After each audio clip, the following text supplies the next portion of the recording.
Namo tassa bhagavato arahato Samma Sambuddhassa. Namo tassa bhagavato arahato Samma Sambuddhassa. Namo tassa bhagavato arahato Samma Sambuddhassa.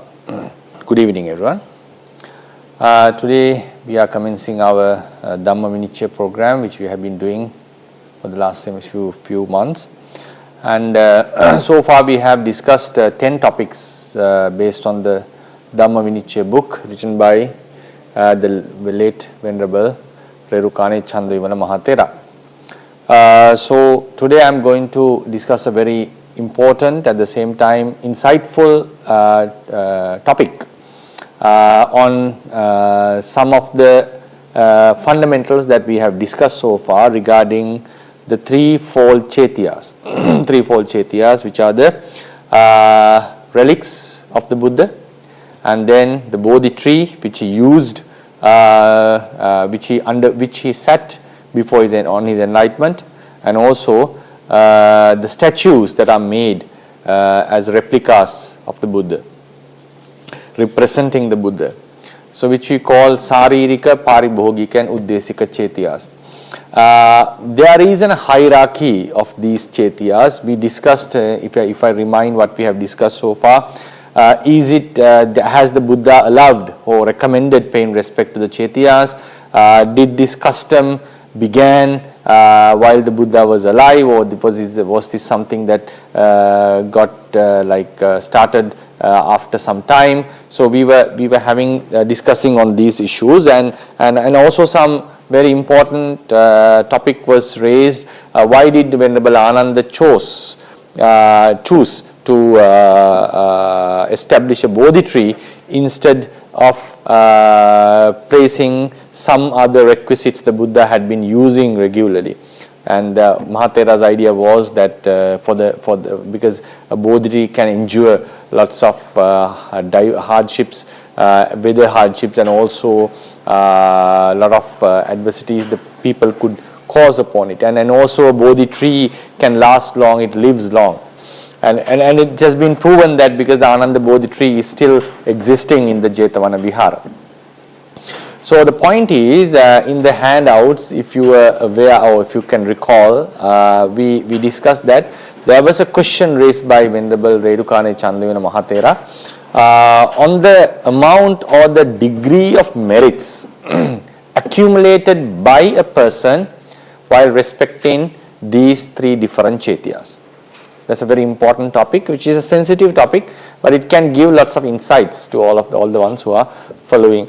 Because in terms of the object, for example, whom do we represent by paying respect to one of the Chethiyas is the Buddha himself.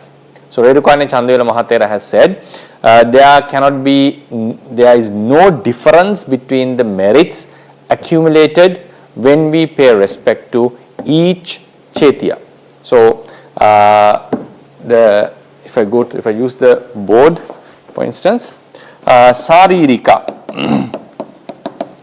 Dhatu or Chetiya are the relics of the Buddha. Relics are the parts of his body. Normally, we refer to the bones that were left over, pieces of bones that were left over while the Buddha's body was being burnt. Then sometimes we can also have hair relics. In some gathas we utter kesa loma as well. The body hair was also left away. But anyway, we don't find such information. But there are some people who claim that Buddha's blood was left over. So I'm not sure about that. But normally what we are told in the literature is that bone pieces were left, small ones. So that there were 8 nalis, quite significant amount.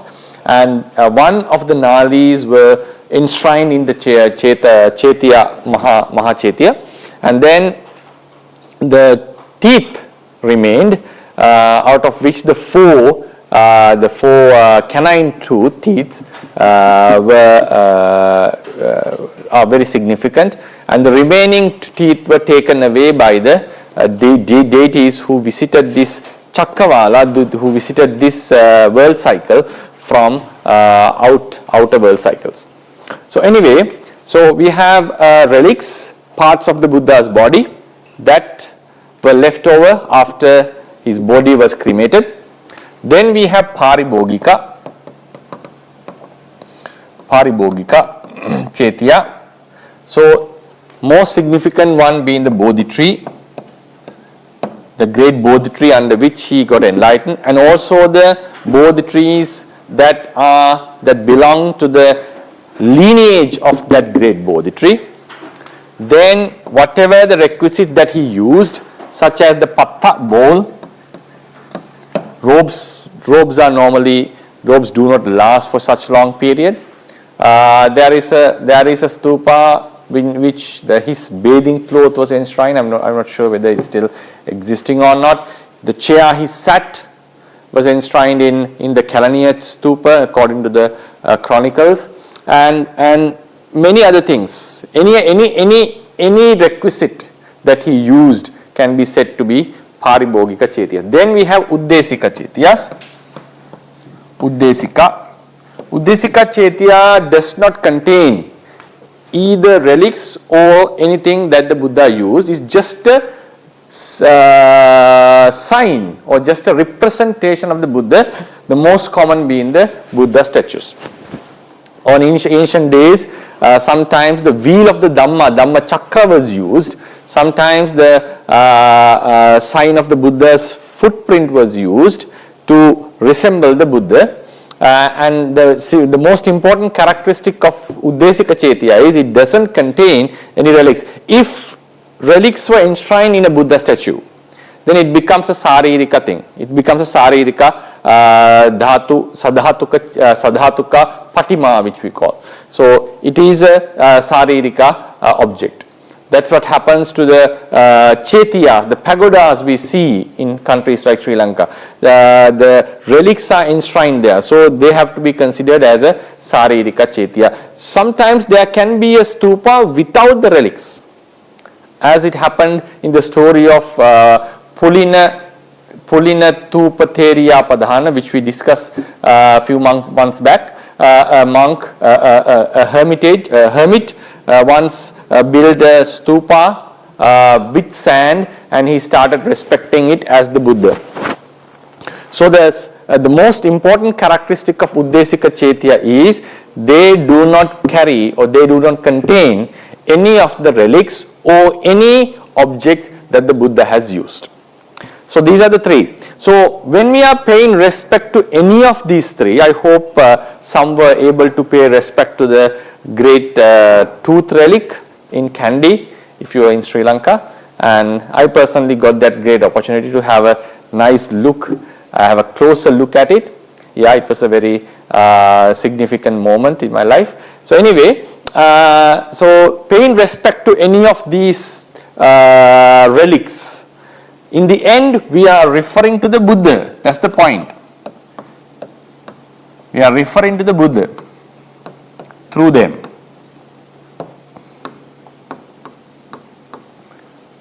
So there is a common belief thinking that paying respect to any of them would accumulate the same amount of merit because we are paying respect to the same Buddha. So if you are paying respect to the same Buddha, so yeah, the merit can differ based on the mental state in which the worshipper is in. Yeah, in which the worshipper is, but the contribution from the object has to remain the same because it's the Buddha. So the point here is, are they completely equal or is there a difference in it? There's a very famous gatha in our tradition saying that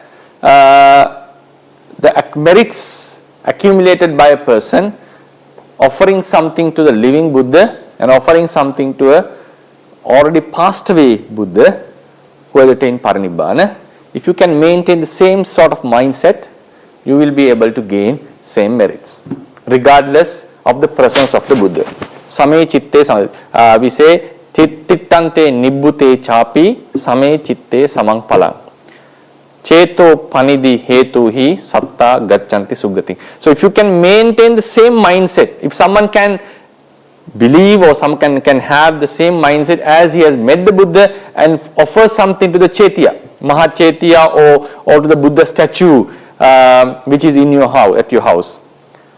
So normally we believe you get the same amount of merit. That verse was not uttered by the Buddha, that was an verse uttered by the Sakka, the god of the deities. So this is the normal fun, and we even ourselves have preached this in Dhamma talks. So why I brought this topic today is because now in the last months, the last semester, we talked various topics related to the, starting from January, we talked various topics related to the 3 types of Chethiyas. And we finished the 10 topics, and now next week, next month we are moving into a new arena of topics. So before moving into that, I take this class to analyze on this amount of merit one is accumulating by paying respect to each of these Chethiyas. Are they 100% equal or are they different? It's a very important topic, can be something sensitive to some, but something worth paying attention, because then we can see if there is a difference, importance of paying respect to specific objects and so forth. Okay, now the general idea is, the belief is, since we are referring to the Buddha through these relics, through these Chethiyas, the amount of merit should be the same. And many stories have mentioned, now some monks, in ancient days, monks visiting the Bodhi tree, they take the sense as the presence of the Buddha. They go to the Bodhi tree as if they are visiting the living Buddha. They pay respect to the Bodhi tree as they are paying respect to the living Buddha. So that is the normal mindset that monks should develop in paying respect to any of the Chethiyas. That's the same mindset that we have towards our Buddha statue. The same mindset we have towards the relics. We consider them as the Buddha. So in the end, regardless of the object, regardless of this Chetya, we are referring to it as the Buddha. We are referring to it as the Buddha. So, for example, now if I just draw, now if this is the Buddha, for instance, now this I prefer not to represent him, but for example, for instance, just to indicate, if this is the Buddha, in all these 3 cases, this represents the Buddha, right? But what is in there? Now we are paying respect to the Buddha through a saririka object, through a relic of the Buddha. Here we are paying respect to the Buddha through a paribhogika object which he used. Here it's just some material.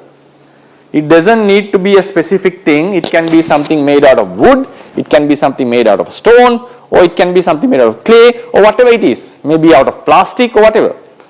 Maybe a paper, doesn't matter. So, but we are respecting the Buddha, we are representing the Buddha. So the belief is, since we are paying respect to the Buddha and associating these objects, we must keep a mindset that we are associating a Buddha himself, the Buddha himself. That's the normal procedure, that's the normal tradition.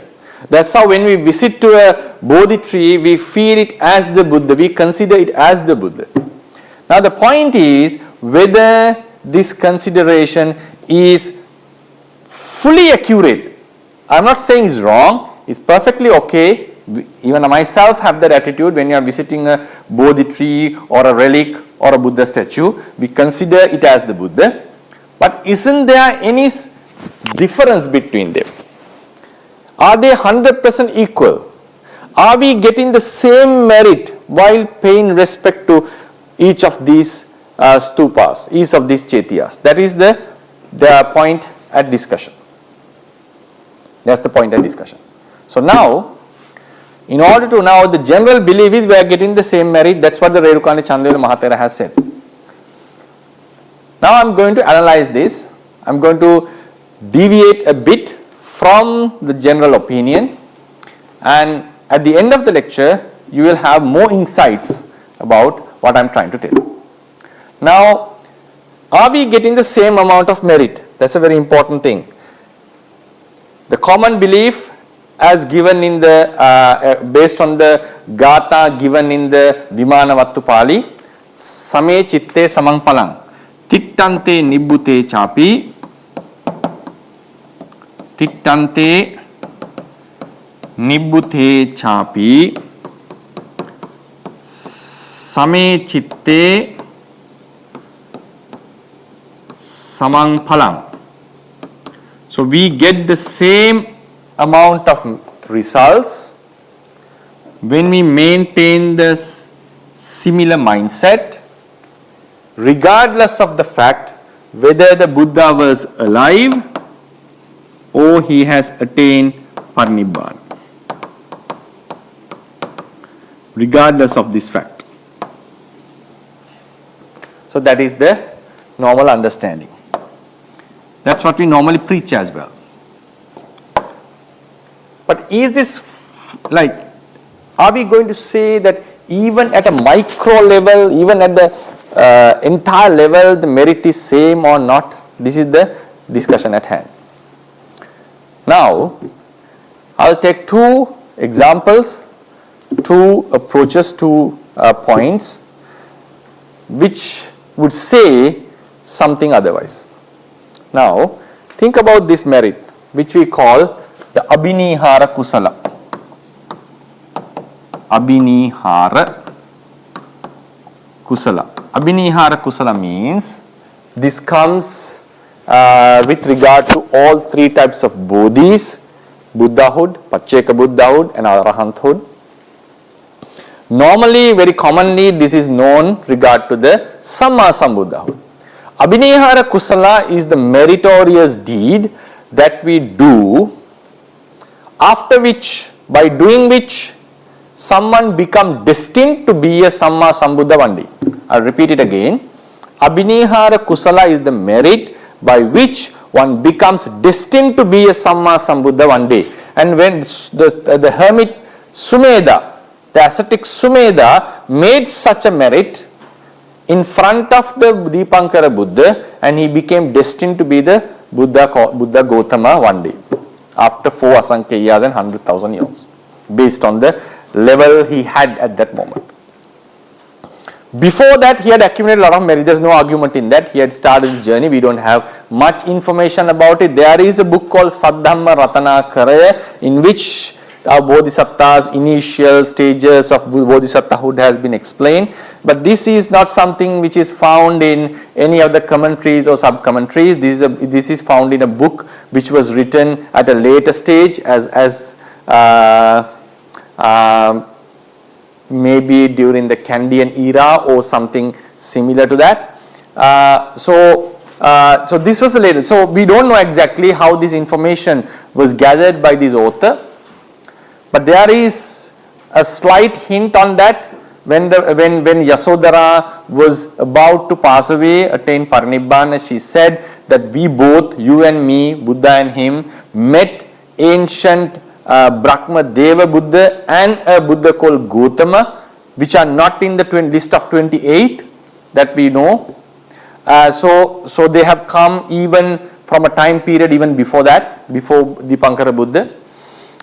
So exact way of practicing, Charyapitaka commentary says a bodhisattva would initiate his journey in any of the 4 ways, and then he has to develop a lot of meritorious deeds, then he has to develop the great compassion, the great effort, fearlessness towards the samsara, and also fearlessness towards the samsara means to face all the adversities that he has to face as a bodhisattva, and also to develop the wisdom. So then when someone accumulates one lifetime after another for a long period, at a certain stage when the 8 factors come together, when he does a special merit such as sacrificing the life to the Buddha, and it has to be a Buddha, when you are sacrificing a life to the Buddha with the intention of becoming a Buddha one day, Samma Sambuddha one day, when the 8 factors have gathered, yes, that merit becomes so strong, so powerful that the person who is doing it will be destined to be a Samma Sambuddha one day. That's the point here. That is called the Abhinihara Kusala. So the power of the Abhinihara Kusala makes it sure that the person who is doing it will be a Samma Sambuddha one day. That's the point here. So the greatness of this merit matters a lot. So what are the 8 factors that are necessary? So I will list down them one by one. The person has to be a human, Manusatta, in order to be destined to be a Samma Sambuddha. After that, he is a special person actually. Then he has to be a male, because the Bodhisattva practice is not something easy to be done by a woman, a female. So it has to be a male. Then he has to have given up the household life and given up the sensuality and become a monk, Pabbajja, having become a monk, either as an ascetic who is believing in karma and vipaka, or as a Buddhist monk. Then number 4, he has to have attained abhiññāna. Abhiññāna means the direct knowledges by developing concentration. Just becoming a monk doesn't mean, becoming a monk, he has abandoned lots of sensual pleasures and he is living a celibacy life. But that doesn't mean that the sensual thoughts are not arising in the person. But if someone has attained a jhana, if someone has mastered the jhanas and attained the abhiññānas, that means he has given up the sensuality from his mind as well. Not eradicated, but he has suppressed it. So this shows that he is a human male who has ordained, who has given up the household life, who has fulfilled the nekkhamma, and who has attained higher stages in concentration, giving up the sensual thoughts. Then he must be a person who is suitable, who has the potency to become an arahant. Potency to become an arahant. The potency to become an arahant. He has the capacity to become an arahant on that spot, on that moment, having listened to a gatha of 4 lines. That much of potency. Now, in this life, this indicates his stages in this life. This shows who he has been from the past. He is a suitable person. Then he should be, now he is doing, now these things, now the coming to are regarding the merit that he is doing. This is his character, his potency that he carried from the past life. This is the present life status.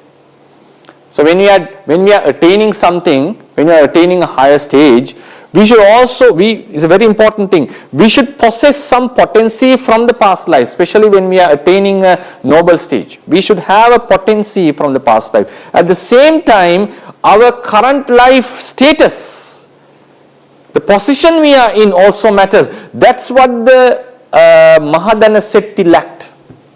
He had the potency, but he lacked the present life conditions. Some may have present life condition. There are monks who ordain and practice thoroughly, but if they have not had the potency from the past, if they have not done the merits in the past lives, they will not be able to attain in this very life. So both are very important. So these first 4 shows his current life status. Had he been a non-human or an animal, no, he is not suitable for this. So these are the present life, current life status that one can reach, the highest point one can reach apart from the Buddha Sasana. Then he has the potency to become an arahant in a shorter discourse, listening to a very short discourse, not a very long one or not having meditated like us. So he is a very smart person, intelligent being. Now what type of a merit that he is supposed to do? What type of a merit? Now these two are for this. Then the last one is, there is a goal, he is doing this merit with a goal, and that merit itself is not going to give that goal. What sort of a attitude that he should have? He should have. What type of an attitude? So he should have a strong desire, chanda, to become a Buddha one day. It's also related to that merit, I would say. It's also related to the merit. He's doing the merit with a strong desire to be a Buddha. So we can say all these three are related to the merit that he's doing. This is the potency that he brought from the past life. This is something related to the present life. And then he should do a great merit like sacrificing his life, or similar to that. Normally what we say is you have to sacrifice your life. So that is the greatest dana that you can do. This kusala is cannot be accumulated through sila, through nekkamma. No, this is something that we have to do towards someone. So when you are talking about the meritorious deeds, the most significant is the dana, the donations, donating something to someone. That's what the Bodhisattva has been doing most of the time. Sila, Panya and all these are, we can say they are related to something very personal. But dana is you are sacrificing something to someone else, which is a very high quality in someone. So it has to be a dhanamaya kusala. It cannot be any sila. Someone can practice sila for 100 years and wish, may I be a Buddha one day. That's not adequate enough to become abhinihara kusala. It has to be a dana, and that dana has to be the utmost dana. What is the utmost dana? Sacrificing your life, or doing a dana through your life. What the Sumedha did, he offered his entire body and entire life to the Buddha and to the Sangha. The Sangha led by the Buddha and the Sangha as a bridge. May the Buddha and the Sangha walk upon my body, so may they not smear any mud on their feet. So that was a sacrifice of his own entire life.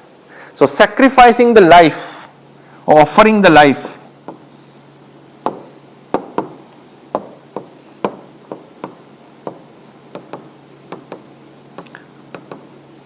or doing a merit, sacrificing his life, like without caring about the life.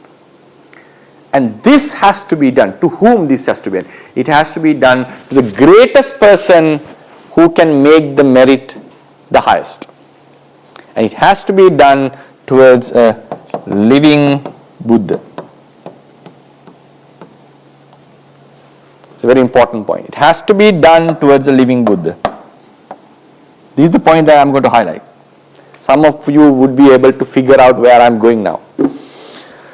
So now he has a desire to be a Buddha. If the Buddha had said, okay, in order to be a Samma Sambuddha, you have to swim from one end of the world to the other end if the entire world is filled with water, swimming, which is not an easy task, he would take the challenge saying, okay, I will do that. If the Buddha said, you will be a Samma Sambuddha after burning in the hell, or Avici Maha Naraka, for asankhya years and 100,000 eons, he would still not hesitate for that. That much of desire, zeal is there. And he is doing this merit with such a desire. He is doing a merit. Merit is a means of attaining there, because if you want to achieve a certain task, there have to be some path for that. Doing the merits, accumulating merits, developing merits is a means. And he is starting this journey now with this great start, great merit, abhinihara kusala, and he has a desire that I will not give up, I will never give up. And with such a chanda, he is making a merit of sacrificing or offering his life to whom? To a living Buddha. Because there is no person other than the Buddha who can make this merit more meritorious. It's very obvious. If he had sacrificed his life to the Sangha, he would still get merit, but is lower than sacrificing to the Buddha. Because Buddha said in Dakkhina Vibhanga Sutta Sangha Gata, like offering to the Sangha is higher than any individual offerings, and that refers to the Sangha led by the Buddha, not the individual Sangha, the Sangha alone. Yes, offering to the Sangha led by the Buddha is much meritorious than offering to the Buddha himself, because it includes the Sangha as well. But the Buddha's component is very important. The Buddha has to be there. So, now it is the highest person you can get to accumulate the greatest merit one can ever do, and he is offering the utmost thing one has, your own life. There is nothing precious than your own life, more precious than your own life, and with such a great desire. So now, when all these 8 factors come together, the person, this donation, this offering, adhikara is the donation, the chetana, the sacrifice. He is doing a adhikara, or we can say he is doing a sacrifice, and the chetana involved with that, whatever it is. I am not sure about that, how to define that. So anyway, the chetana which is involved in these with these 8 factors makes him destined to be a Samma Sambuddha one day. Because that merit is so powerful, so as that the person who is doing that would be a Buddha one day, for sure. He will be destined for that. It's something similar to the Magga Chetana. When the Magga Chetana, the supramundane path Chetana, the volition has arisen, it is certain to give a result in the immediate moment.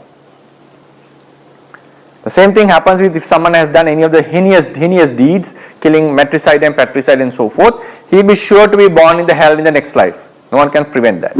The same way, if someone has done this abhinihara kusala, he will be a Buddha one day, not as a vipaka of that, but that journey would be unstoppable. Even he himself would not deviate away from that. Because the reason is, he has accumulated, such a long journey up to this moment, that he would not stop back. He would not retreat back. That's the point here. So now the point is, the living Buddha. Now we'll go back to the previous discussion. There's no difference in the results. There's no difference in the results.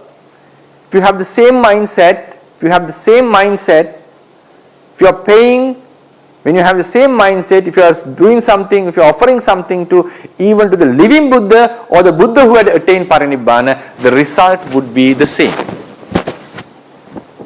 So now the commentators are very clear on this. They are saying, if all the other 7 factors are present, except number 3, a human male who has ordained and attained the abhiññanas, who has the potency to become an arahant in that very life, having listened to a gatha of 4 lines, doing a sacrifice offering his life with a great zeal to become a Buddha one day, to a relic,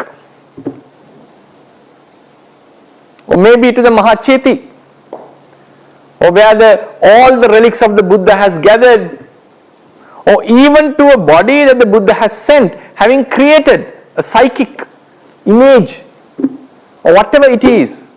Even the person is having all the 7 factors.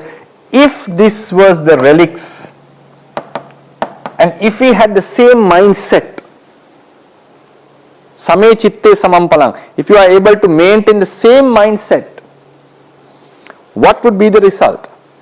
If you believe that the Buddha's presence and the absence doesn't make any difference to the karma, if we take the fundamental as the presence and the absence has no whatsoever effect, as long as we are referring to the Buddha, because even though he has passed away, we are referring to that same Buddha who existed.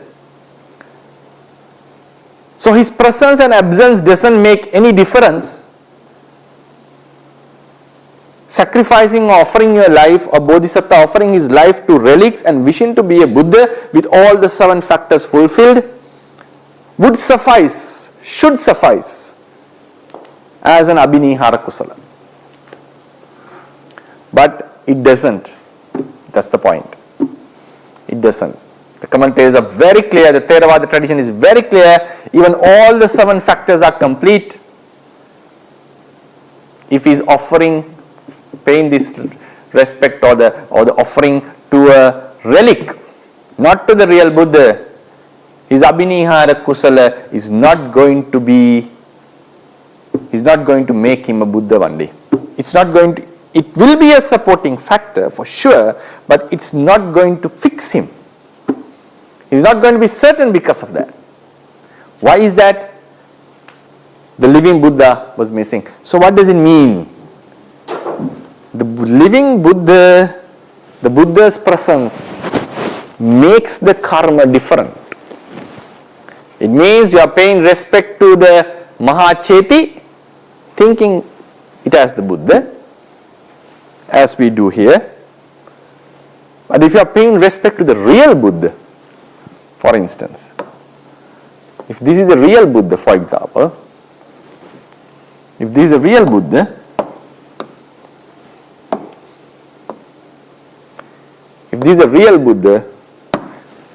the merit is different. That's what that previous fundamental is suggesting. It's not what I'm saying. It's very clearly suggesting. It has to be a real Buddha. Then you can have another opinion on that. The commentators have said, why there should be a living Buddha? Because only then he can give a prophecy. The obvious question which someone can ask is, now he did the merit and the Buddha makes the prophecy. When did the person become fixed to be a Buddha? Is it only as soon as he has done the merit, or when the Buddha has uttered the prophecy? There was a small time gap between these two. He did the merit, Buddha is not going to say it at the same time. He observes it, he sees what is happening in the future, he sees whether the person is capable of reaching there, and he says he is sure he will be a Buddha one day, and then he utters. There was some time gap. So had he already become a bodhisattva or a certain person by then? Yes. When he did the merit, kusala, and the prophecy. Okay, I forgot the spellings actually, or prophecy, whatever. So he became destined at this moment, not at this moment. Buddhas give the prophecy seeing a person who is destined to be a Buddha. So he become destined only after doing the merit, not by the prophecy. That's very clear. One can still argue, no, he became destined, but the prophecy is needed in order to get the boost and so forth. Hypothetically imagine, if the prophecy was not given, could he still be a Buddha? Seems he can. Because Buddhas give a prophecy knowing that he will be a Buddha one day. It's not that because he will be a Buddha one day because of the prophecy. Prophecy is given because he will be a Buddha one day. And how he became destined to be a Buddha, there is no way that he will not be a Buddha because of this abhinihara kusala, which was backed up by great paramis, and also which had all the 8 factors. So therefore, as the commentary says, Buddha is necessary to give the prophecy, but he is necessary. It's not only because of the prophecy, it's because the merit has to come to that level. This merit will never come to that level doing towards the saririka, Chethiyas and so forth. Someone can still argue that still one can be destined by paying respect or offering life to a saririka Chethiyas or a Mahastupa. Even the Buddha is not alive, but it doesn't happen. But what the commentaries is saying, the samijjati or something, it will not happen, it will not come into completion. In order for the abhinihara kusala to come into completion, 8 factors are necessary. Living Buddha is a must. Then one can argue like this, no, when we are paying respect or sacrificing the life, a bodhisattva is sacrificing his life towards a relic or the Mahacheti, he will never have that same mindset. But the Gatha says you can maintain, if you are able to maintain the same mindset, yes, it is possible. Then someone would argue, no, it's not possible. You can never have that same mindset. When you are seeing the Buddha, the mind would be different. Okay, imagine this hypothetical scenario. while a person have completed all the 7 factors except the living Buddha, Buddha was somewhere far away, and a Buddha creates an image, a Buddha Rupa, Nimitta Buddha Rupa. That means he creates a similar figure of himself through his psychic powers, with his psychic powers. He creates an image with his psychic powers and sets it like he does in Yamaka Patiharya, the twin miracle scene. He creates a Buddha statue, Buddha image similar to him. No one knows it because sometimes it is mentioned while he was giving this Abhidhamma talk in Tavatinsa. Some deities knew that this, because he sometimes came to the human realm to have his meals and creating a Buddha image to preach the Dhamma, and some deities knew that and some deities didn't know. So it shows that sometimes we will never be able to figure out whether it's a living Buddha or a image he created. Now imagine a Bodhisattva is there, or with all the 7 factors, and he sees a created Buddha coming in front of him, and he has no clue whether he's the living Buddha or not. Thinking that he is the living Buddha, he does the sacrifice and wishes for the Buddhahood. Would his abhinihara be accomplished?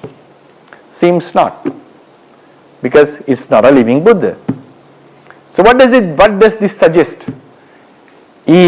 What it suggests is the presence of the Buddha has some effect on the merit. Has some effect on the merit. That's very important, very vital. The second argument for this, the second argument is, there is a merit called which can give results in this very life. There has to be 4 factors for that. If someone is offering something, a donation, righteously obtained,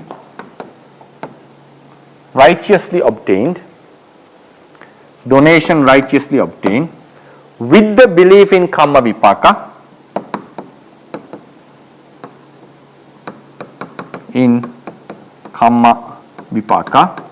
okay, I'll write in short forms, to arahant,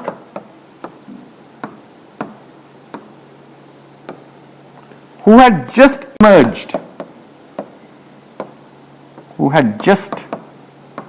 emerged from the Nirodha Samapatti. If these 4 factors are there, it is said that, or maybe this was about the happiness. I hope this factor is okay. So if these 4 factors are there, that merit is supposed to give results in this very life. Significant results, notable results. That's what is mentioned in the books. Now imagine, we have a donation or something that is obtained righteously, and we believe in karma vipaka, and we have a very wholesome, happy mind state, and we have a arahant statue or a Buddha statue, because Buddha is also an arahant, a Buddha statue or statue enshrined with relics. And we imagine a moment where the Buddha has just emerged from the Nirodha Samapatti. That's why our Mahatheras, when they are paying respect or offering flowers to the Buddha, we contemplate as Nirodha Samapattito Vutta Hitva Vya. So we imagine the moment the Buddha has emerged from the Nirodha Samapatti. Why do we do that? Because the merit becomes more powerful when you are offering to a Buddha or Arahant who has just emerged from the Nirodha Samapatti. It's a fundamental in the teachings. Now we are imagining, because we are referring to a moment, we are exactly referring to some moment, he emerged from the Nirodha Samapatti and offered to this relic, referring to that moment.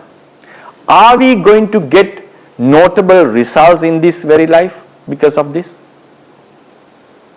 Then we must be seeing all these effects in our lives. It seems not. It seems not. So what does it mean? What is the missing factor? So this arahant, he is an arahant, but he has not just emerged in reality. He already passed away. Buddha has already attained parinibbana. He has not just emerged, but on those occasions while he was alive, sometimes Mahakassapa had just, Sariputta had just emerged from the Nirodha Samapatti, and he was going, and Punna, the poor man, met him, and he offered, and he got the results. And his presence was there.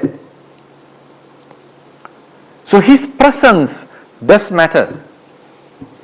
Otherwise, just imagining the moment that all these arahants who have emerged from the Nirodha Samapatti will be able to do these merits and get the results.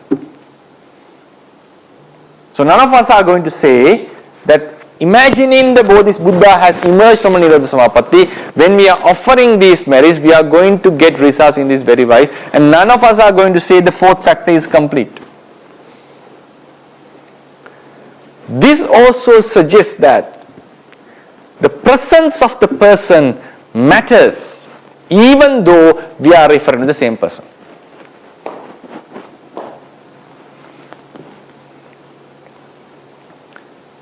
So this shows that offering to a living Buddha is of great merit than offering to a relic. Then the obvious question that comes is how to define this sentence. Same chittang samang pame chitte samam palang. If you have the same mindset, we are going to get the same results. A similar explanation can be given based on the Dakina Vibhanga commentary. It says offering to the Sangha. Forget about the Buddha, offering to the Sangha. Someone is offering to the Sangha while the Buddha was present, while the Arahants were there. And someone is offering Sangha at the moment, these days.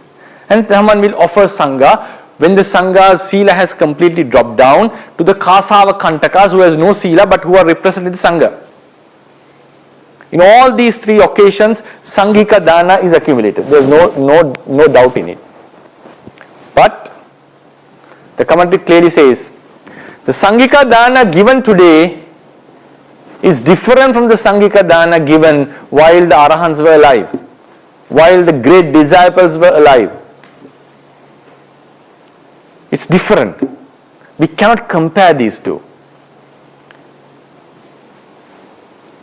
The Sanghika Dana given after 2500 years, when the Sangha has completely declined to a very unimaginably worst virtuous state, still the Sanghika Dana is done, but that should not be compared with the Sanghika Dana that we are giving today. Now, what I am saying is this, what the commentary is saying is this. Today we are offering to 100,000 monks, for instance, 100,000 monks as a Sanghika Dana, because, for example, we didn't count the monks, we said this is Sanghika Dana, and 100,000 monks came, and we offered it. It's a great Sanghika Dana.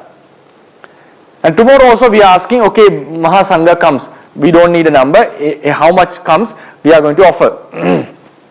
And next day, fortunately for you, all these 100,000, hypothetically I'm saying, all these 100,000 would become Arahants and come and accept your Sanghika Dana. Yesterday, they were Putujjanas. All were Putujjanas. Today, the same 100,000 are Arahants. And it's a Sanghika Dana. What the commentary is saying, the Sanghika Dana given on the following day is of great merits than what was given yesterday. But both are in the Sanghika category. Both are in the Sanghika category. So within the category, there is a difference. Seems like a great difference. I'm not going to comment on that. I'm not going to say how much difference is there, which is a very bold move if I do. I'm not stepping into that dangerous zone. But what I can say is it is within the Sanghika category, but there's a difference. The commentary has said this very clearly. Don't compare the Sanghika Dana given while the great disciples were alive with the Sanghika Dana that was given while the commentaries were written. At that time the Sangha had a much better standard, I assume, and I'm pretty much sure about that. And it should not be compared with the Sangika Dana given today, obviously not. If the Sangha Sasana increases, we are always saying the negative stuff is declining. There can be an increase. There have been such eras in the Sasana. Sasana is not always declining. That's why we put effort and bring up the Sasana. Obviously, it happened in Sri Lanka. There was a time there was no monks at all. Now we have a lot of monks. So it's a better position that we are enjoying at the moment than at what it happened in the Kandyan era. While during the, it's not a fault of the era or the place, but that's how it gradually ended up. So there can be ups and downs. So thing is, it's in the Sangika category, but there's a difference. So in the same way, when we are paying respect to the Buddha, living Buddha, or the passed away Buddha through a Saririka, through the relics, through the Paribhogika Chethiyas, or through a Buddha statue, we are doing the Buddha Puja. It's within the category of Buddha Puja. But there's a difference. If you are offering to the real Buddha, the living Buddha, and if you are offering to the Saririka Dhatu, there is a difference. Even within the Buddha Puja category, there's a difference. So, as I assume, this is a very personal opinion on this. It says that Same Chittang Sampala, they have the same results in terms of the category. It's still a Buddha Puja. But the amount of merit, amount of pleasures, amount of results would surely be different. So this was given when a lady was going to offer, or she has offered something to the pagoda, and the Sakka said, even the Buddha had passed away, you are still getting the same results. Yes, she had done a Buddha Puja. But had he done this to the living Buddha, had she got some much flesh luxuries? Seems yes. How do we prove this? Because of these two. Abhinihara Kusala can never be achieved regardless of the mind state of the Bodhisattva, regardless of the intellect of the Bodhisattva, regardless how skillful the Bodhisattva is, if the living Buddha is not there, if there is no living Buddha. The same way, you cannot accumulate the merits of offering to an arahant who had just emerged from the Nirodha Samapatti, even the person has assumed or imagined such a thing, and offering to relics of an arahant or relic of the Buddha. So this suggests that there is a slight difference in what is being offered. So I'm going to referring to this, like I'm taking this discussion further away. So according to this explanation, seems like there is a hierarchy of merits. In Vinaya, we have a hierarchy of respect towards the statues, towards the Chethiyas. Sorry, I beg your pardon. For example, if a pagoda is there enshrined with relics, relics are there enshrined in a pagoda, and there's a Bodhi tree. Imagine it was the great Bodhi tree under which the Buddha had attained. Unfortunately, it died. One of the Asoka's queens, as the chronicles say, destroyed it. That's how it is being taught. Now imagine if that Bodhi tree was there and somehow we built a pagoda enshrining Buddha's real relics. Okay, Buddha relics are here. The Bodhi tree is here, the great Bodhi tree. Okay, it's not something, a sapling or anything. And if this Bodhi tree is disturbing the Buddha's relic pagoda, for example, if one branch is disturbing this, we have to cut the branch and save the pagoda. Why is that? Relics are in a higher position than the Bodhi tree, than the Paribhogika stuff. If a Bodhi tree is disturbing a Buddha statue which has no relics in it, we are not supposed to cut the Bodhi tree. We cannot cut the Bodhi tree.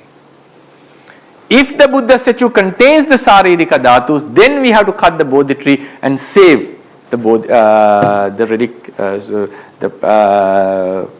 statue with relics. So there is a hierarchy of respect Hierarchy of respect. Normally we feel, even though there's a hierarchy of respect, the merits should be the same. No, it's different. It seems it's different. So this shows that if now, what does this open up? If someone is paying respect to a Buddha statue at home, and someone goes to Anuradhapura and pays respect to Mahacheti, which contains this amount of relics, the merit is different. The merit is different. Can't we pay respect from far away? I'm bringing this information now. I'm also going back to the same argument. Can a Bodhisattva, while the Buddha is in Savatthi, can a Bodhisattva living in Rajagaha do the Abhinihara? Can he pay respect to that direction and sacrifice his life? And would the Abhinihara be suffice? And Buddha, knowing through the divine eye, would he give the prophecy from Savatthi while the Bodhisattva is in Rajagaha? Seems not. Seems not. So, for the Abhinihara Kusala, the Buddha, he has to meet the Buddha. The Buddha's presence is there. Now, I will not be able to explain what should be the distance or anything. Maybe it's something that he is seeing him, his presence, he is in his eyesight, he can hear his voice, whatever it is. But I can make sure, I can be more confident saying that if the Buddha was beyond the sight, if he was in a different city, if he was far away, even the Bodhisattva makes such a sacrifice towards the Buddha, towards that direction, completely dedicated to himself, for the Buddha himself, still the Abhinihara would not suffice. So it seems like he has Sattara Dasanang, he has to see the Buddha with his eyes. Not through today, like through Zoom or any live thing. Now, for example, if in a live, if the Buddha was live in a video, in a TV channel, could he still do the Abhinihara, staying at his home? Seems not. So it seems like paying respect to Mahacheti from far away, still you are getting merits, but it seems like it is different from the merit that you accumulate having gone there. I am not talking about the sacrifice that you are making. Someone can say, okay, because I am going there, so I am making more merits. I am not talking about the preliminary acts what you are doing. I am talking about the merit, the worshipping merit itself. Someone somehow, for whatever reason, went to Anuradhapura with a different intention, and suddenly he ended up in front of the Mahacheti, or while I was asleep, someone took me being not aware of that, I am not doing anything for that journey, and suddenly I wake up, I am in front of the Mahacheti, and I just wake up from my bed and I am paying respect to the Mahacheti. Are they same or different? Seems like they are different.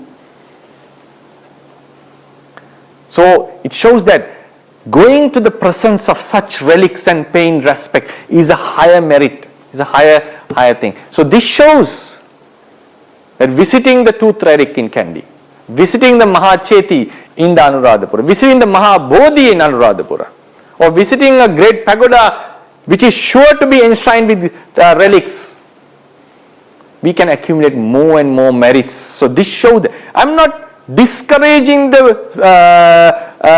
respect that is given to a normal statue. Still it's a Buddha puja, but paying respect to a Saririka dhatu is of higher grade, a higher merit. Seems like. So I feel, so based on that, is my opinion, I'm suggesting, but I'm holding it as a view that the amount of merit differs based on the object itself. Based on the object itself. And this is a very important point. And it shows that how important it is to meet a Buddha. The next point. Otherwise we may feel like, okay, Anatha Pindika gave the Jetavana Rama to the Buddha. So we are also building a much better, with higher technology, we are building a great palace or something, or or a monastery for the Buddha, for the sake of Buddha, and completely dedicated it for the Buddha, and we are doing all the duties, I'm not discouraging it. It's a great merit. It's a Buddha puja. Are we getting more merits than Anathapindika by doing so? If you have spent more money than him? He could offer it to the living Buddha. And we are offering it to the Buddha who has passed away. Seems like he is getting more merit because he is encountering with the Buddha who is actually who was there. So this shows that how important it is to meet a Buddha.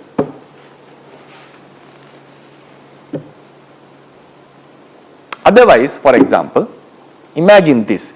If just dedicating to the Buddha is going to give the same results as giving to a living Buddha, while the Buddha was alive in Savatthi, couldn't other devotees make offerings to the Buddha at their home?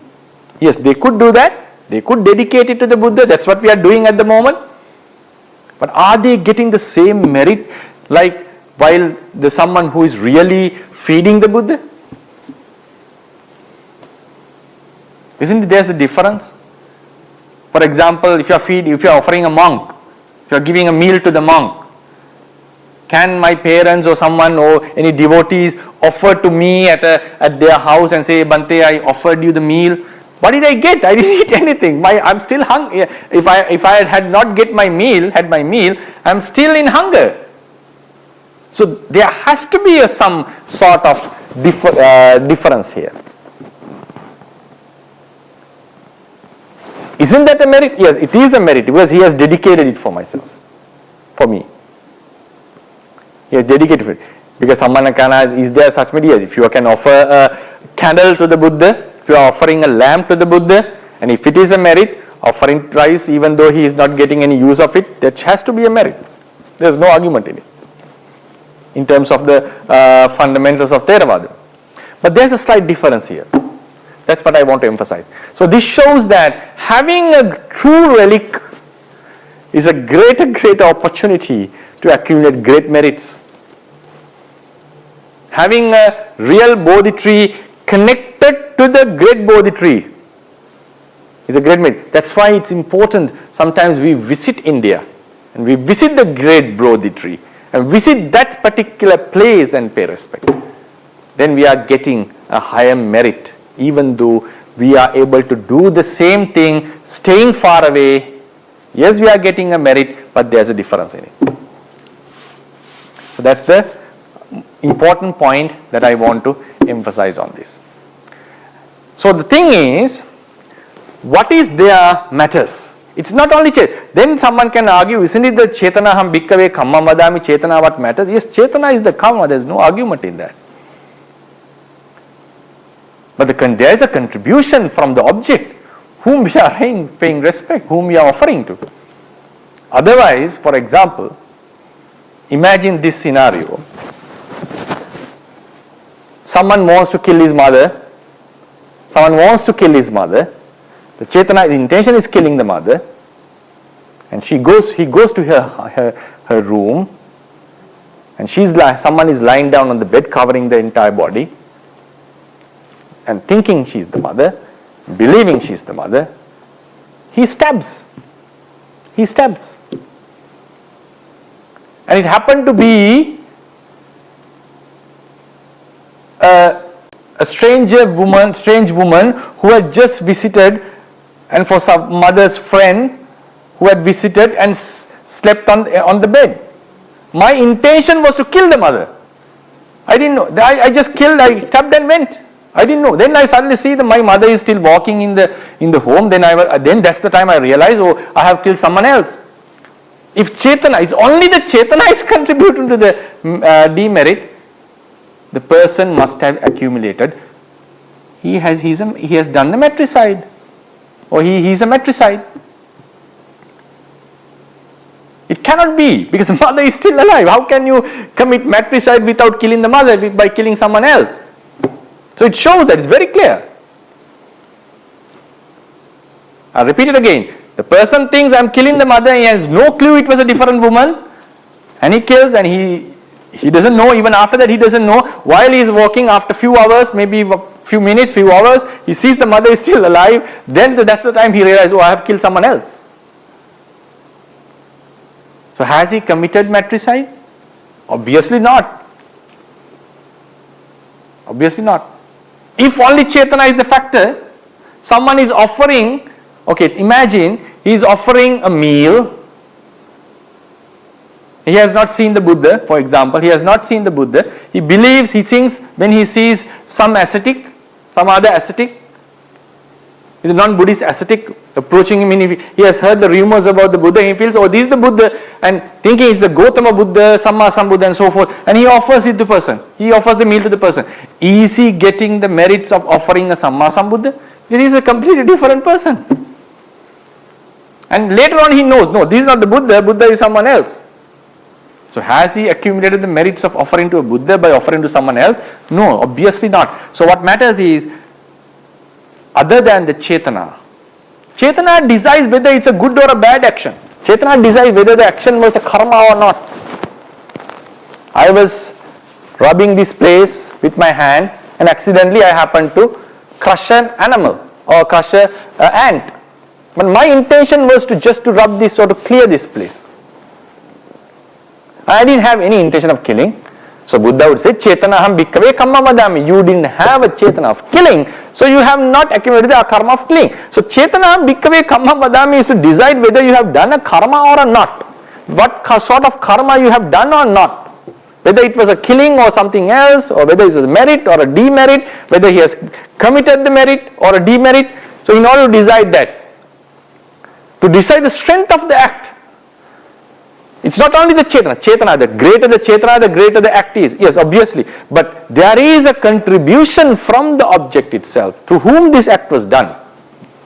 So here, the living Buddha, the relics, the Paribhogika, what he thinks he used, and as Uddesika are four different objects. In between we can bring another object here. What is that? The Buddha's entire body after his parinibbana, before the cremation. It was there. There was a very special location where we had the Buddha's body without his jnanas, without his consciousness. So what's the difference? Here he possessed, while you are paying respect to the real Buddha, you are not only paying respect to the Rupa, you are paying respect to the jnana as well, his wisdom, his enlightenment, his mind free from defilements. All are there. The omniscience. But while he has passed away, after he has passed away, all that mental qualities are missing. It's just the physical figure. But it's greater than the relics, because all the marks of a great male was present there. So that's why the Buddhists of that era, the kings of that era, gathered with the blessings of the monks, did a ceremony for 7 days, sadhu kila puja. They did a 7-day puja to the Buddha's dead body. They did it for 7 days. They paid respect to the Buddha's body, and they paid all the tributes to the Buddha's body before the cremation. So my personal opinion is, if someone is paying respect to the Buddha's body before his cremation, he is getting more merits than paying respect to the relics, which are just particles from his body. But still, all 5 are in the category of Buddha Puja. What I am suggesting is, there is a slight difference in the hierarchy of the merit as well. If not, a Bodhisattva would be able to accomplish his abhinihara doing a sacrifice to the Mahacheti. If not, we will be able to gain the same merits of offering to a Buddha who has just emerged from the Nirodha Samapatti, even if we do it at our home. And those 2 examples says otherwise. Seems not. And it's obviously not. Fundamentals are very clear. The practicality is very clear. So then, isn't what we are paying respect to the Buddha statues are not equal to paying to? Yes, it's not. That's why The ones, that's why it is important to meet a Buddha. That's why we are wishing to go and meet a Buddha, and we are wishing the opportunity to give dana to him. That's why in the past Buddha Sasana, when the king Bandhuma was like occupying the Buddha and saying, I'm old and till I die I'm the only one who should be giving dana to the Buddha, and the citizens rebelled, and they wanted to share the merits, and they also wanted to participate in dana, and the first dana was given to some one person, a rich person, a general or someone. It should be either Vipassi Buddha or Padumutra Buddha, one of them. So anyway, and he said, no one is going to offer. It's my dana. I'm going to offer to the Buddha. So no one was allowed to offer. He wanted the Buddha to have his meal. Somehow a girl came, deceived the guards and offered, and he didn't have the opportunity to offer to the Buddha. Anyway, then he didn't get angry, and he brought the child into a house and made one of his relatives. I think he made his son to marry her or something. So it shows that if you are getting the opportunity to offer to the real Buddha, it's a different level of merit. It's a different level of merit. And this shows the importance of doing the pilgrimage, visiting those places and paying respect to them time to time, because then you are getting much greater merits, especially when it comes to the Paribhogika Chethiyas and Saririka Chethiyas. While they are not there, yes, we should take the Uddesika Chethiyas. It's not, we are not downgrading it. We are just keeping its real position. That's why it's mentioned in Vinaya. If the Paribhogika Chetya is disturbing a Uddesika Chetya, we are not supposed to cut the Paribhogika Chetya. But if the Paribhogika Chetya is disturbing a Saririka Chetya, yes, we have to cut this Paribhogika Chetya and protect the Saririka Chetya. The hierarchy is very clear. I am talking about the hierarchy of merits as well. That's the point here. So therefore, so this lecture was to highlight on this issue, and I hope some of you got insights, and some may have some questions, might have some questions. So I invite you to clarify them if you have, and so I would end the lecture. Next day I am going to take the lessons from the Dhamma Vinicchaya book, starting from the question number 11, and we'll proceed further. So that would be the lecture for this day. I open the forum, giving the opportunity to ask questions. Yes, please. Tripitaka, and could you please explain how Parinibbana of these sacred relics occurred? Parinibbana of the sacred relics, is it? What do you mean? Dhatu Parinibbana.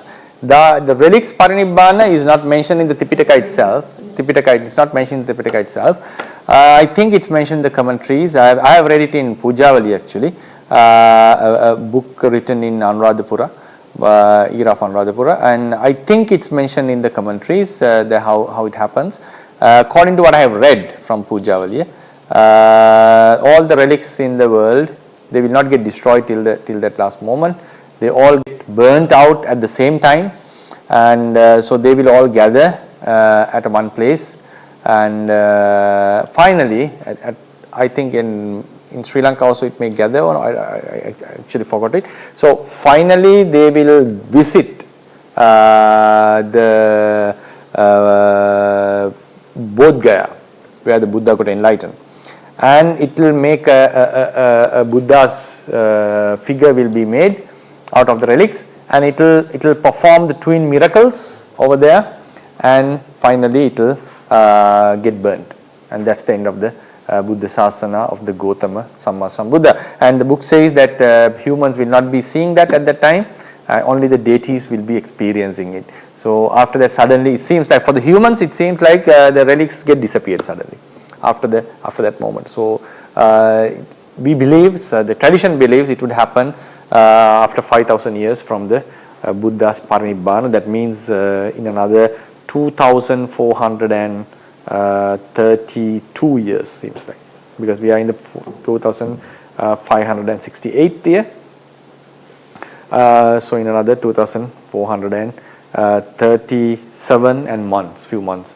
So this incident is supposed to happen if the information given in the literature is accurate. But nothing is mentioned in the Tipitaka as far as I know. I can be sure about that. But the information of the Bhatu Paranibbana is found in Pujavaliya, a Sinhalese book written in Anuradhapura era. I think it is mentioned. I cannot recall that I have read it in the commentaries yet.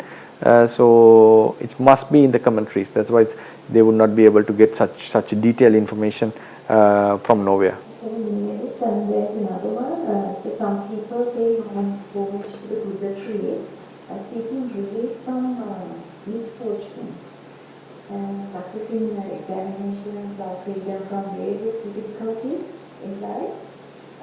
However, Samma, could you kindly explain the true and the noble purpose of which the Buddha himself encouraged the veneration of the Bodhi tree?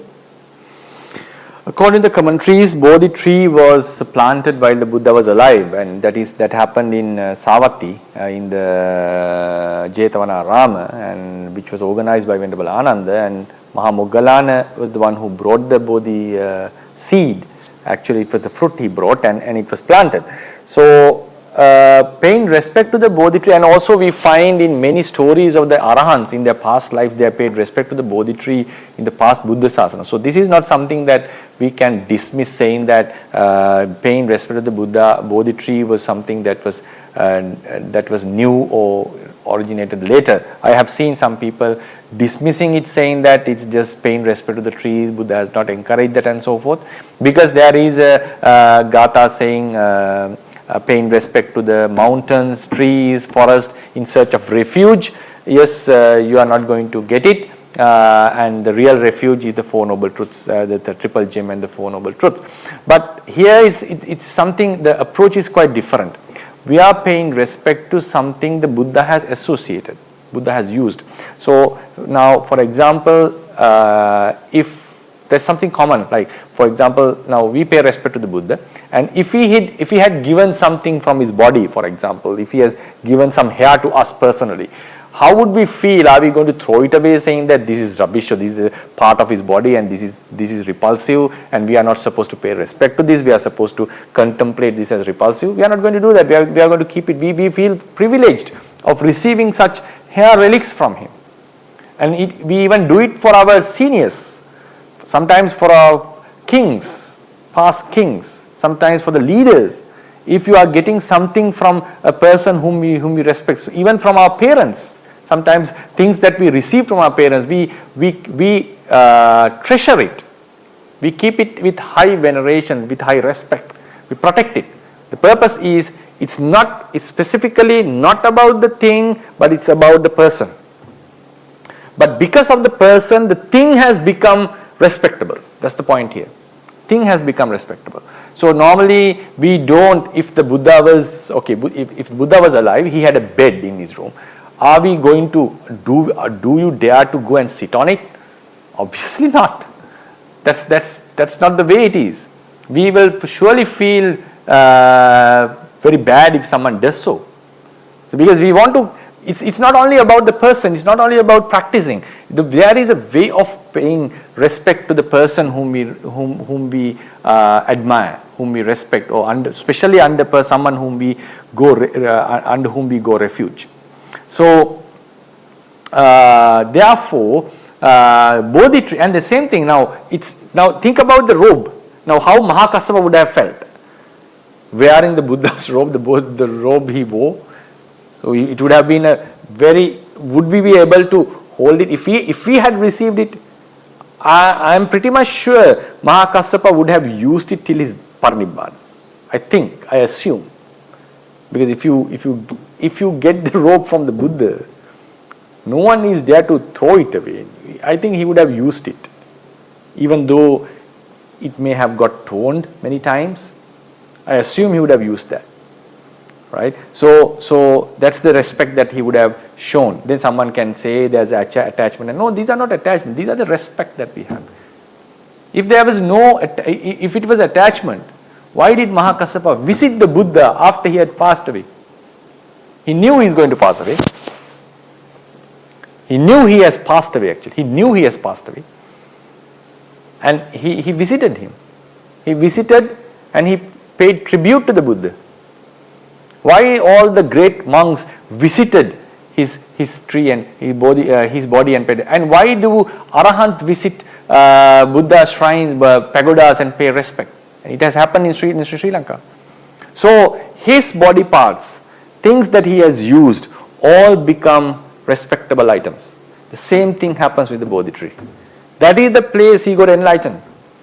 So we obviously feel gratitude, sort of a gratitude to the place that our religious leader got enlightened. So that's why we visit such places, and we have, Buddha himself has said, visit such places and have some sangvega for that, on that places. And one time while he was traveling in a certain area, he came to a certain place, and there was a farmer nearby in a paddy field, and he asked Venerable, this story is found in Dhammapada commentary, and he asked Venerable Ananda to call that person, and he came. And what he did was, without paying respect to the Buddha, he paid respect to a small pagoda which was on that place, some kind of a Chethiya. Then Buddha asked, do you know where did you pay respect to? To whom did you pay respect? And he said, no, I don't know, because this is a pagoda that has been that was there from starting from our ancestry. So our parents, my parents have taught this is a very respected place. So I am paying respect to that. Buddha said, according to the commentaries, even without knowing, you have paid respect to a place which deserves veneration, because that was the place, according to the commentaries, where the Kassapa Buddha's pagoda with all the relics, because his all relics became a one ball, or became one like they were gathered at one place. They were not scattered like our Buddha.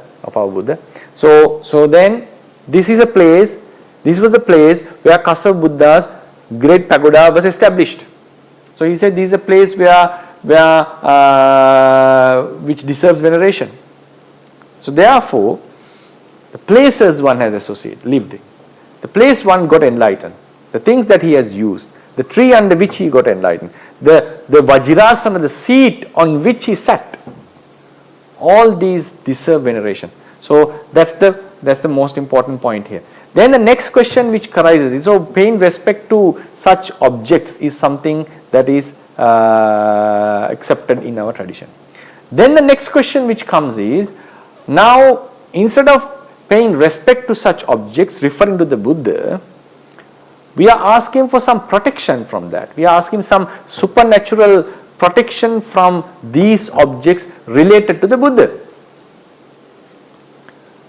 Now, imagine this. I'll start from the topmost place. Now, what do we think? Are we ready to go and get a blessing from the Buddha himself if he was alive? If he had given us some blessings, would we appreciate it? The best example is what happened to Suppavasa. She was struggling to give birth to Sivali because it was a prolonged pregnancy, and she thought she would die, and she sent a message saying, pay respect to the Buddha, Dhamma and Buddha, and say that I am always thinking about Buddha, Dhamma and Sangha. And she was a noble being by then. So when this was informed by her husband to the Buddha, Buddha said, oh, Suppavasa Kolya Dita, Sukinis, Sukitam Puttang Vijayato, something similar to that.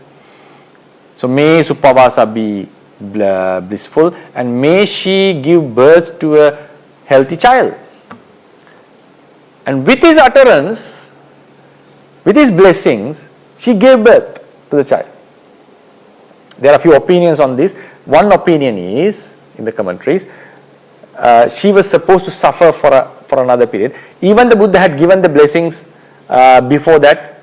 That is not going to affect her. She would have still suffered that period. But she was going to suffer for some time, maybe for a few hours.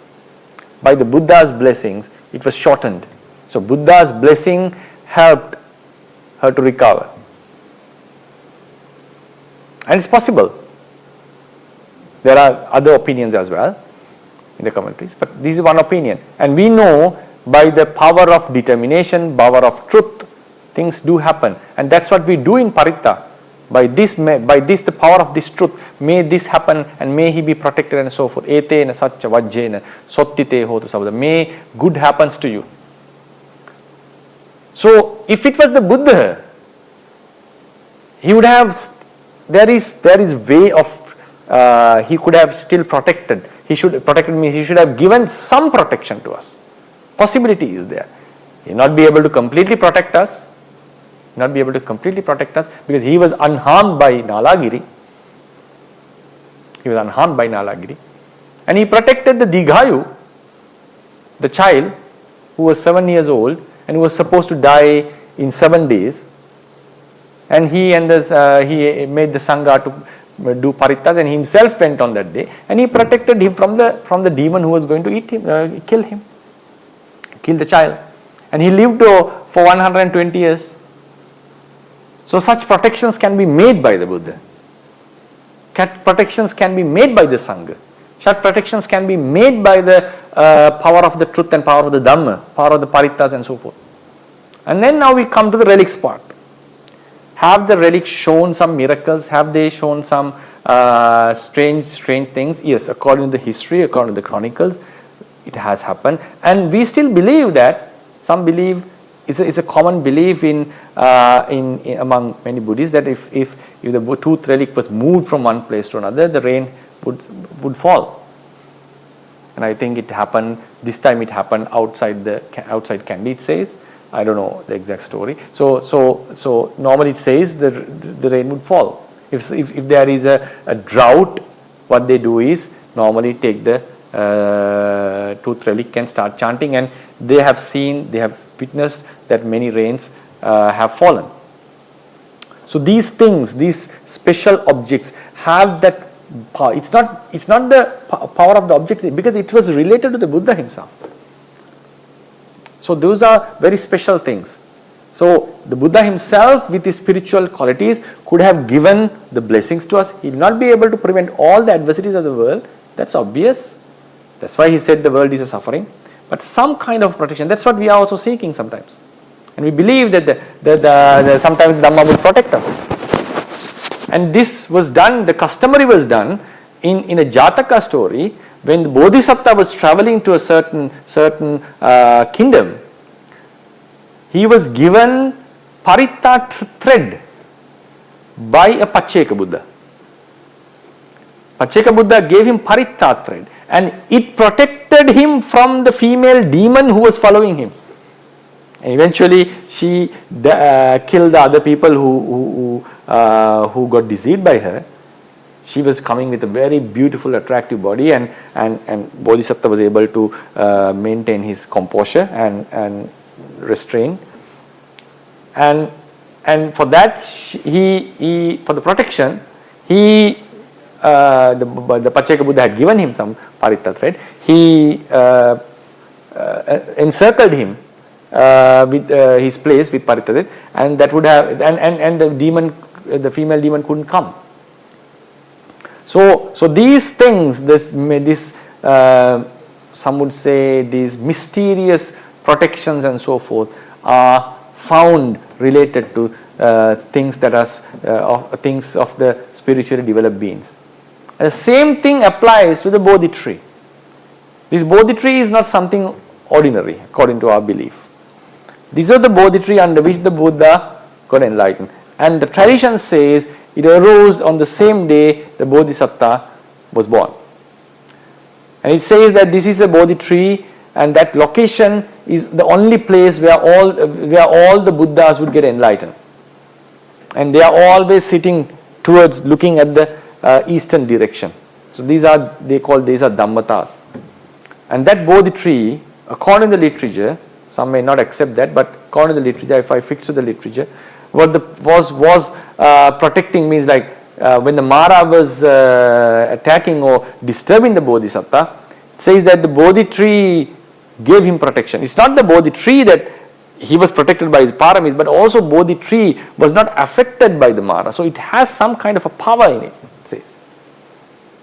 So it's not something normal in that regard. So therefore, we have a belief that anything that springs out from this Bodhi tree, comes forth from the saplings or the fruit. So something that is related to that Bodhi tree has some meritorious, has some mysterious power. So that's why the culture of Bodhi Puja has emerged. We are paying respect to the Bodhi tree, referring to the Buddha. At the same time, there is a custom where people are asking for protection from the Bodhi tree. So in the same way as we are asking protection from Paritta and so forth, it's not 100% similar to that, but that merit, that's supernatural things attributed to these things related to the Buddha. Buddha is a very special person. He himself is a special person. He cannot be harmed he cannot be killed in his last life. He is the spiritually most developed being we can ever find. So he could perform the miracles and so forth. So any things related to him are also having this strange phenomenon.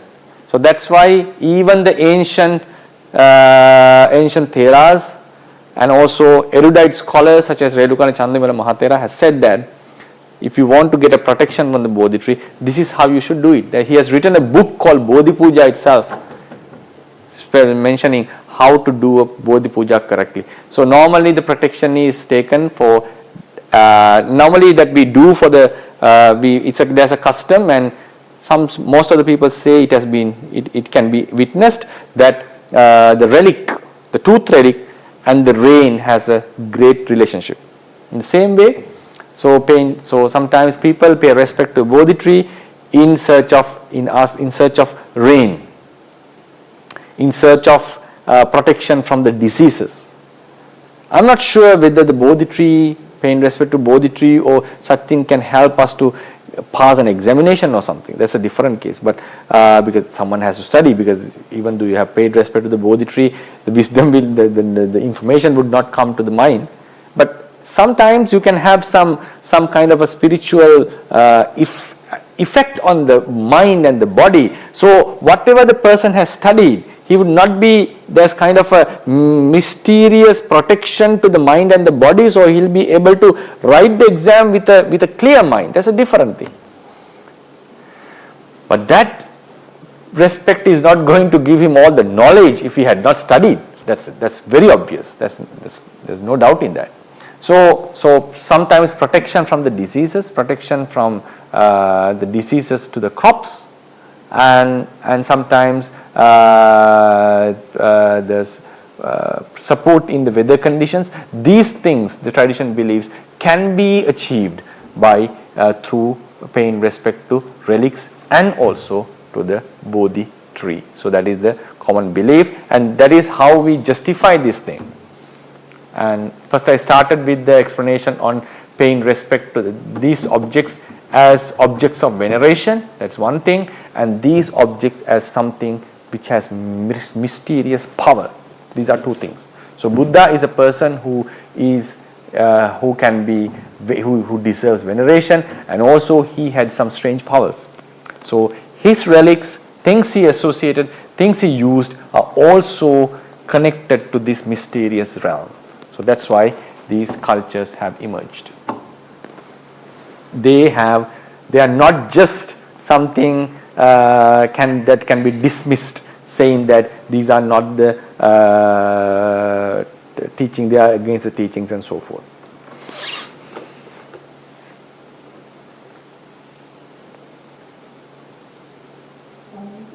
Do you have another? Yeah. Another. So there's another one, like throughout history and even today, the stupas have been constructed to enshrine books and orally, which is like Puspalapot, manuscripts containing teachings of the Buddha, and among three types of Chethiyas, to which category do these stupas belong? We have altogether six objects of veneration. First is the Saririka, the relics, then the Paribhogikas, anything that he has used, any object, any requisite, or the Bodhi tree and the seat that he sat before enlightenment, and it got disappeared, I heard. That's how it's mentioned. No one knows where the Vajrasana is. Then that is the Paribhogika. Then we have a special type of a stupa called the signs kept by the Buddha, Padalanchana. Padalanchana is neither Saririka, one can put it into Paribhogika, but it's not something, it's a sign that he has kept. That's what we go and pay respect in the Adam speak. Padalanchana, Chethya. Then we have another Chethya called Thana Chethya. Thana Chethya are the places where the Buddha associated. Especially we have 4 places in our Sasana. The place where he was born, which was recommended by the Buddha to visit actually. Buddha himself recommended. The place he was born, the place he got enlightened, place he gave the first Dhamma talk, and the place he attained the Parinibbana. And then in addition we add another 6 places where he spent, 7 places where he spent the 7 weeks after the enlightenment, including the place he got enlightened. So in addition we have 6 places. The place where he did the Animisa Lochana Puja, the place where he walked for 1 week, the place here where he contemplated the Dhamma, the Ratanagara, the place where he spent the 5th week Ajapala under the banyan tree of Ajapala, then the place where Muchalinda, near the Muchalinda lake, then the Rajayatana. So these are the 6 places. One can say Jetavanarama is another place, wherever he visited, yes, wherever, but normally we have the places where he used to stay for on significant occasions. On significant occasions. In Sri Lanka we have 16 places. We believe in that. So that is another place of veneration. The places he visited. Saririka, the body parts, his body parts, the things that he used, or the Bodhi tree under which he got enlightened. The Lanchana, the signs of his footprint, and the places he lived or related to his life. Now, for example, the birthplace before his enlightenment, he was a Putujjana by then, he was a Bodhisattva by then, but still it reserved the veneration. Still it reserves veneration. Because in his last life, he's a special being. Buddha, Bodhisattva, we don't differentiate. Personally, I don't differentiate. He deserves veneration even as a Bodhisattva. Because he's the person, because of him, and he possessed the Bhavanga Chitta that would become the basis for the Sabbhanyutta Jnana. So he deserves veneration in my opinion. And at his birth, he looked at every direction and he said, Aggo Hamase, I am the greatest person. And by then there was a Pacceka Buddha living. While the Bodhisattva appeared, this last Pacceka Buddha was there. The Matanga Pacceka Buddha. He attained Parinibbana after the Bodhisattva's birth. Deities came and informed him, and he also recalled thought about his lifespan. He attained Parinibbana. In some traditions it is believed that Bodhisattva, he kept his robes in a hollow of a tree, and that was collected by a hunter, and he gave it to the Bodhisattva. They don't believe in the Gatikara story. So it was Matanga's, Pacceka Buddha's robes that he wore. Okay, to that extent. But still he was alive. It's mentioned in our commentaries. He was alive when the Bodhisattva was born. But still he could say, Abgohamasmi Lokas, I am the greatest, while a Pacceka Buddha was alive. So Bodhisattva was a special character in his last life. So the places where he was born, the fourth place. Then the 5th one is the Uddesika Chethiyas. Uddesika Chethiyas, which contain none of these 4, but just signs, replicas, or things that would represent the Buddha. Finally, the 6th one is Dhamma Chetya. Dhamma Chetya is the books, the Chetyas which contain books of Dhamma. Sometimes in ancient days they used to build stupas and enshrine Dhamma books in it, because they represent the Pariyatti Dhamma, or the teachings of the Buddha. So they do deserve veneration. So normally sometimes we pay respect to the Dhamma books as well. So, but we are still using it. We have to be very practical on this. But it deserves, one can keep it as a symbol, symbolically, and pay respect to that. So that is the Dhamma books. So Dhamma Chetya because there are 6 Chethiyas. Regarding the Buddha there are 5. Dhamma Chetya. Then the pagodas of arahants and all of the great Theras who lived virtuously, who deserve veneration. It can include Anagami, Sakadagami, Sotapannas and even Putujjanas who lived a virtuous life. But according to the Tuparaha, one who deserves Tupa is an arahant. But it doesn't mean that you cannot build stupas for others as well. Yeah, you can, obviously you can do. And for parents you can do that. You can do that for parents even. So, so this is these are the 6 types of stupas. If you include the Sangha one, then the number would increase. Related to the Buddha, there are 5, and there is one thing called Dhamma Chetya. The stupas enshrined with the books of Dhamma.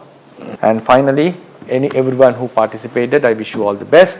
And I hope you got some insights with this lecture. And may this be a supporting factor for your progress in the path and finally attain the liberation. Especially success in this life, blissful destination in the following life, and finally attain the liberation as soon as possible. And also the Bhante who listened to the Dhamma talk may also be able to successfully fulfill this practice in this very life. So we shall share the merits with our deceased ones and also the deities. Idang vo nyati nang hotu sukita hontu nyatayo. Idang vo nyati nang hotu sukita hontu nyatayo. Idang vo nyati nang hotu sukita hontu nyatayo. Akasattha cha bhummattha devana mahiddika punyantang anumoditva Chirang rakkantu sambuddha sasanang. Akasattha cha bhummattha devanaga mahiddika Punyantang anumoditva Chirang rakkantu sambuddha desanang. Akasattha cha bhummattha devanaga mahiddika Punyantang anumoditva Chirang rakkantu sambuddha savakang Chirang rakkantu tan sada. Imina punya kammena mami bala samagamo satan samagamo hotu. Yava nibbana pattiya imina punya kammena mami bala samagamo Satan samagamo hotu. Yava nibbana pattiya imina punya kammena mame bala samagamo satan samagamo hotu. Yava nibbana pattiya idamme punya kammang asavakkaya vahang hotu. Idamme punya kammang asavakkaya vahang hotu. Idamme punya kammang asavakkaya vahang hotu. Sabba dukkha pamuncatu.